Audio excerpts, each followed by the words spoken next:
साध संगत जी प्यार से कहिए धन निरंकार जी। साध संगत जी दासी का आज का टॉपिक है मानव जीवन में सद्गुरु कृपा। जो भी दासी के चैनल में नए हैं कृपया करके चैनल को सब्सक्राइब कर लें, लाइक शेयर और कमेंट में धन निरंकार जी भी लिखें। तो आइए सुनते हैं। प्रभु ने सृष्टि में मानव को बुद्धि प्रदान करके अन्य प्राणियों की तुलना में सबसे श्रेष्ठ बनाया है, जिससे वह किसी पूरे मुर्शद सद्गुरु के शरणागत होकर अपने निज स्वरूप की पहचान कर सके। किंतु मानव अपने जीवन के इस वास्तविक लक्ष्य से भटककर अन्य प्राणियों की भांति पशुवत जीवन जी रहा है। मानव ने बुद्धि बल पर अपनी आवश्यकताओं की पूर्ति हेतु विज्ञान तथा तकनीक द्वारा प्राप्त भौतिक सुख सुविधाएं देने वाले अनेक साधनों की खोज कर डाली है। इन आविष्कारों के फलस्वरूप प्राप्त हुई भौतिक समृद्धि की चकाचौंध ने मानव को अपने जीवन के वास्तविक लक्ष्य से भरमा दिया है। मानव ने भौतिक उन्नति के नाम पर अपने जीवन को दांव पर लगा दिया है। इसके विपरीत इसने अधिक से अधिक वैभव, ऐश्वर्य, धन, संपत्ति, समृद्धि प्राप्त करना तथा इसके बल पर यश, मान, सम्मान, पद तथा सत्ता, सुख भोगना जीवन का एकमात्र लक्ष्य मान लिया है, जबकि वास्तविक लक्ष्य प्रभु अनुभूति अर्थात अपने निज स्वरूप की पहचान को भुला दिया है। भौतिक समृद्धि के विषय में बाबा हरदेव सिंह जी फरमाते हैं, महात्माओं ने भौतिक उन्नति का कभी विरोध नहीं किया, लेकिन यह अवश्य कहा कि आध्यात्मिक जागृति के बिना दुनिया की तरक्की परेशानी का कारण बन सकती है। आज मानव भौतिक उन्नति से प्राप्त हुई समृद्धि के बाद भी दुखी है, क्योंकि वह भौतिक जगत के नाशवान पदार्थों तथा रिश्ते नातों में सुख ढूंढ रहा है।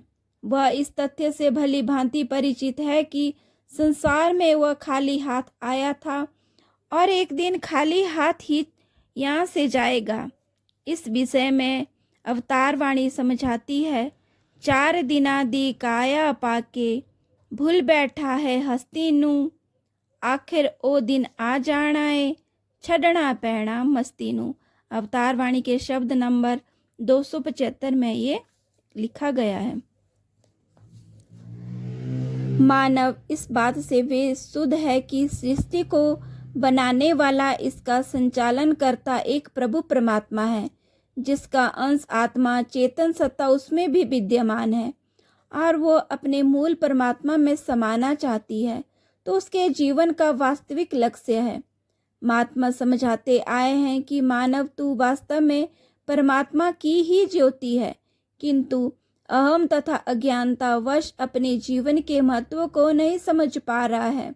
बाबा हरदेव सिंह जी कहते थे, जब मूल सत्य परमात्मा की पहचान हो जाती है, फिर अपने आप की पहचान हो जाती है कि मैं केवल यह बाहर से नजर आने वाला स्वरूप नहीं, केवल यह शरीर ही नहीं, मैं असल में एक ऐसी सत्ता हूँ जो इस प्रभु, इस हरि का ही नूर है, इसी का अंश है। इस जानकारी से ही मनुष्य योनि की कीमत पड़ती है। इसी के कारण मानव शरीर का महत्व है। जब मानव अज्ञानता के कारण अपने निज स्वरूप को भूल जाता है, तो जीवात्मा पुनः 84 लाख योनियों में आवागमन के चक्कर में पड़ जाता है। इस शरीर की कीमत इसलिए है क्योंकि यह मानव को बार बार नहीं मिलता। अवतार वाणी समझाती है, मानुष जन्म आखिरी पौड़ी, तिलक गया ते वारी गई, कहे अवतार 84 वाली, घाल कमाई सारी गई। अवतार वाणी के 353 शब्द नंबर में ये कहा गया है। मानव की श्रेष्ठता इसलिए भी है क्योंकि वह बुद्धि से युक्त होने के कारण आत्मज्ञान, प्रभु प्राप्ति करने का भी अधिकारी है। मानव द्वारा प्रभु अनुभूति के संबंध में एक विचारणीय तथ्य यह है कि जब मानव सांसारिक अर्थात भौतिक जगत के विषयों, हिंदी, गणित, विज्ञान, अंग्रेजी अथवा किसी व्यवसाय के ज्ञान तथा उसमें कुशलता, निपुणता प्राप्त करने के लिए इन विषयों के जानकार शिक्षकों के पास जाता है, तो फिर आत्मज्ञान अथवा ब्रह्म ज्ञान जैसी अलौकिक विद्या के गूढ़ रहस्य को अपनी बुद्धि के बल पर कैसे प्राप्त कर सकता है? क्या इसके लिए उसे अलौकिक विद्या अर्थात आत्मा परमात्मा से संबंधित ज्ञान को जानने वाले किसी समर्थ गुरु की शरण लेना आवश्यक नहीं? इसके विपरीत वह तप, जप, यज्ञ, हवन, साधना, ध्यान, समाधि, उपवास, जागरण, तीर्थ भ्रमण, धार्मिक अनुष्ठान, ग्रंथों व पुस्तकों के स्वाध्याय जैसे कर्मों का सहारा लेता है। इनमें उसमें प्रभु ज्ञान के विषय में जिज्ञासा तो बढ़ती है, किंतु प्रभु अनुभूति कदापि नहीं हो सकती। मानव को ऐसे ब्रह्मज्ञानी, तत्ववेता, आत्मज्ञानी, मुर्शद, पीर, पैगंबर, सतगुरु की शरण लेना आवश्यक है, जो इसे किन्हीं कर्म कांडों में न उलझाकर तत्क्षण प्रभु प्राप्ति करा सके। सतगुरु मानवता के मार्ग से भटकने वाले को सन्मार्ग पर लाने के लिए प्रकट होता है। वह साकार शरीर में होते हुए भी ब्रह्म, सर्वव्यापी, सर्वशक्तिमान, निराकार प्रभु का स्वरूप होता है। इस संबंध में शास्त्रों में भी लिखा गया है, ब्रह्मज्ञानी का सकल आकार, ब्रह्मज्ञानी आप निरंकार, ब्रह्मज्ञानी कऊ खोजनी महेश्वर, नानक ब्रह्मज्ञानी आपी परमेश्वर। वास्तव में सतगुरु एक विचारधारा, एक दर्शन होता है, जो मानव मात्र की आत्मज्ञान द्वारा आत्मिक उन्नति में सहायक होता है। वर्तमान में निरंकारी मिशन एक आध्यात्मिक आंदोलन के रूप में ऐसी ही विचारधारा दर्शन है, जिसका लक्ष्य मानव मात्र को वर्तमान सतगुरु द्वारा निराकार प्रभु की अनुभूति कराना है तथा मानव सेवा, संतों का संग, प्रभु के सुमिरन द्वारा मानवीय गुणों से युक्त होकर संसार में एक सरल, सहज, निष्काम भाव से जीवन जीने की प्रेरणा देता है। समाज में नारी सम्मान, नशाबंदी, बिना दहेज के दिन में सादा शादियों के लिए प्रेरित करता है। सतगुरु एक दर्शन होने के कारण साकार शरीर में होते हुए भी अजन्मा, अमर होता है। सतगुरु की कृपा से आध्यात्मिक विचारधारा निरंतर बहती रहती है। वह प्रभु अनुभूति के बाद भक्ति करने की प्रेरणा देने के लिए संसार में सदैव रहता है। आदि ग्रंथ में उल्लेख है, नाम रहियो साधु रहियो, रहियो गुरु गोविंद।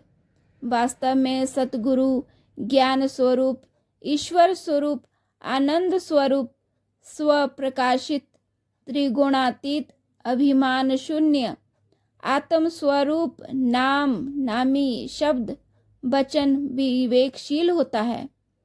यह करुणा, धैर्य, नम्रता, क्षमा, प्रेम, सहनशीलता, विशालता, समदृष्टि, सेवा भाव तथा परोपकार जैसे सद्गुणों का भंडार होता है।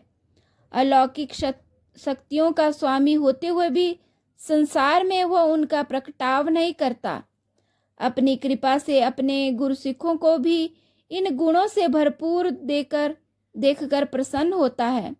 समदृष्टि, क्षमा एवं परोपकार के भाव से युक्त होने के कारण सतगुरु बिना किसी भेदभाव के स्त्री पुरुष, अमीर गरीब, काले गोरे, किसी भी देश के जाति, वर्ण, संस्कृति, समाज, भाषा को मानने वाले सभी को गले लगाता है।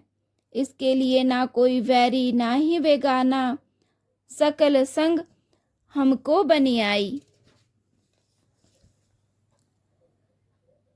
उक्ति सत्य सिद्ध होती है। जिस प्रकार सूर्य उदय होने मात्र से अंधकार स्वतः मिट जाता है और सभी कुछ प्रकाशित हो जाता है तथा प्राणियों के जीवन में एक ऊर्जा का संचार होता है, वैसे ही संसार में सतगुरु प्रकट होने पर जिज्ञासुओं के मन में जन्म जन्मांतर से व्याप्त अज्ञानता रूपी अंधकार ज्ञान रूपी दीपक जलाकर तत्क्षण दूर करता है।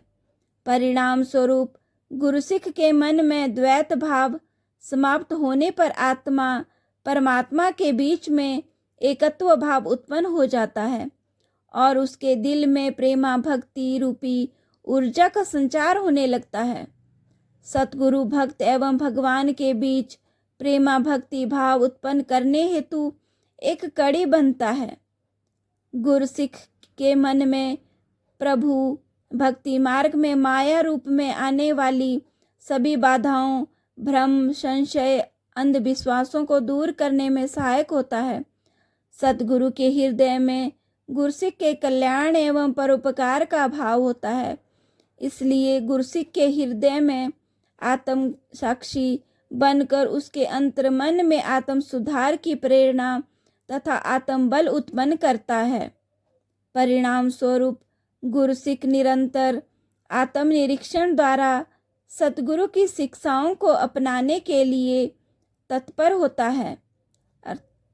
अर्थात सतगुरु गुरसिख की आत्मिक उन्नति में सहायक बनता है। जिस प्रकार माता पिता अपने बच्चों को अपने से आगे बढ़ते हुए देख प्रसन्न होते हैं, वैसे ही सतगुरु भी गुरसिखों को आगे बढ़ते देख प्रसन्न होता है और उन्हें अपना ही रूप प्रदान करता है। सतगुरु के आचरण में मन, वचन और कर्म की समानता होने के कारण उसका जीवन मानव मात्र के लिए आदर्श एवं अनुकरणीय होता है। उसके हृदय में सभी धर्मों के अनुयायियों, उनके धर्म ग्रंथों, पीर पैगंबर एवं उनकी शिक्षाओं के लिए आदर भाव होता है। इसलिए सतगुरु की शिक्षा, उपदेश, प्रवचन कभी भी विवादास्पद नहीं होते। साथ ही अपने गुरसिखों से भी यही अपेक्षा करता है कि वे भी संसार में मर्यादित, अनुशासित, कर्तव्यनिष्ठ, मानवीय मूल्यों से युक्त होकर निष्काम भाव से जीवन जी कर उदाहरण बने। साध संगत जी प्यार से कहिए धन निरंकार जी। सभी सुमिरन में साथ दें। तू ही निरंकार मैं तेरी शरण हाँ, मैनू बख्श लो। तू ही निरंकार मैं तेरी शरण हाँ, मैनू बख्श लो। तू ही निरंकार मैं तेरी शरण हाँ, मैनू बख्श लो। तू ही निरंकार मैं तेरी शरण हाँ, मैनू बख्श लो। तू ही निरंकार मैं तेरी शरण हाँ, मैनू बख्श लो। बोलिए सतगुरु माता सुदीक्षा सविंदर हरदेव जी महाराज की जय। निरंकारी राज माता गुरु वचनावतार की जय। प्यार से कहिए धन निरंकार जी।